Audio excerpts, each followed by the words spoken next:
Slab બાંધકામમાં શ્રિંકિંગ તિરાડોને ટાળવા માટે મહત્વના 4 પગલાં. સ્લેબમાં તિરાડો કોન્ક્રીટના સંકોચનને કારણે સર્જાય છે, જેને શ્રિંકિંગ તિરાડો પણ કહેવામાં આવે છે. આ તિરાડોને ટાળવા માટે બાંધકામ દરમિયાન સારી કાળજી લો. પગલું 1. કોન્ક્રીટ રેડતા પહેલા હંમેશા શટરિંગને ભીનું કરો અને શટરિંગ સૂકું હોય ત્યારે કોન્ક્રીટ ન રેડો. પગલું 2. કોન્ક્રીટ રેડવાનું કામ સવારે કે સાંજે કરવું. પગલું 3.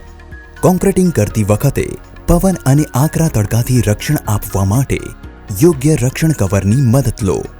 પગલું 4. કોન્ક્રીટના ભેજને સુકાઈ જવા ન દો.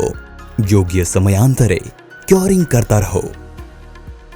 ગુણવત્તાવાળા સિમેન્ટનો ઉપયોગ કરો અને તમારી સ્લેબમાં શ્રિંકિંગ તિરાડો ટાળવા માટે યોગ્ય બાંધકામ પ્રક્રિયાનું પાલન કરો.